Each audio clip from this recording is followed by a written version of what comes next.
Overall ఇండియాలోనే one of the top hero position లో ఉన్న ప్రభాస్ గారిని జోకర్ అన్నం ఏంటి?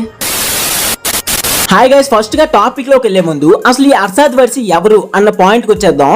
మనందరికీ తెలుసు టాలీవుడ్ లో చిరు గారు శ్రీకాంత్ గారి కాంబినేషన్ లో వచ్చిన శంకర్ దాదా ఎంబీబీఎస్ ని బాలీవుడ్ లో మున్నాబాయ్ ఎంబీబీఎస్ అని రీమేక్ చేశారు. అయితే ఆ రీమేక్ మూవీలో శ్రీకాంత్ గారి పొజిషన్ లో ఈ అర్షద్ వార్సి గారు యాక్ట్ చేశారు.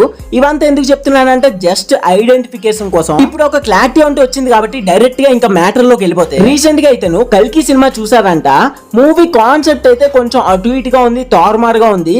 నాకైతే అంతగా నచ్చలేదు సినిమా మొత్తం కూడా అని ఒక కాంప్లిమెంట్ ఇచ్చారు. ఓకే, ఒక ఎక్స్పెరిమెంటల్ మూవీ కాబట్టి కొందరికి నచ్చొచ్చు, కొందరికి నచ్చపోవచ్చు. ఎవరి మైండ్ సెట్ ఎలా ఉంటుందో తెలియదు కాబట్టి జస్ట్ అది లీవ్ ఇట్ మావా. ఇంకో కాంప్లిమెంటరీ కూడా ఇచ్చారు. సినిమాలో ప్రభాస్ గారు మెయిన్ హీరో కాదు, నాకు తెలిసినంత వరకు అమితాబ్ బచ్చన్ గారు మెయిన్ హీరో అన్నారు. ఈ మ్యాటర్ కూడా చాలా మంది అగ్రీ అవుతారు. ఎందుకంటే ప్రభాస్ అంత వాడే చెప్పాడు డైరెక్ట్ గా, నాకైతే ఈ సినిమాలో నేను హీరోలా అనిపించట్లేదు, అమితాబ్ బచ్చన్ గారు హీరోలా అనిపిస్తున్నారని ప్రభాస్ అన్నే ఓపెన్ గా డైరెక్ట్ గా చెప్పాడంటే ఓకే, ఆ స్టేట్మెంట్ తో మనం కూడా అగ్రీ అవ్వచ్చు. బట్ నెక్స్ట్ ఇచ్చిన కాంప్లిమెంటరీతో ఒక్కరు కూడా అగ్రీ అయ్యే సమ్మతమే లేదు. ఎందుకంటే ప్రభాస్ అన్నంటే ఈ సినిమాలో ఒక జోకర్ లా కనిపిస్తున్నాడు. మూవీ మొత్తంలో కామెడీ చేయడానికి తప్ప ఇంకెందుకు కూడా పనికి రాడు అన్నట్టు చెప్పాడు మా అర్షద్ వార్సి గారు. మీరు ఇప్పటికీ చాలా మూవీస్ లో యాక్ట్ చేశారు, అలాంటిది అసలు ఏం ఆలోచించకుండా అంత ఇన్మెచ్యూరిటీగా ఆ మాట అసలు ఎలా అనగలిగారు? నాకే కాదు, ప్రభాస్ అన్న అభిమానుల నుంచి మూవీ చూసిన ప్రతి ఒక్క ఆడియన్స్ వరకు కూడా ప్రతి ఒక్కరికి మండిపోతుంది ఆ మాట వింటుంటే. ఎందుకంటే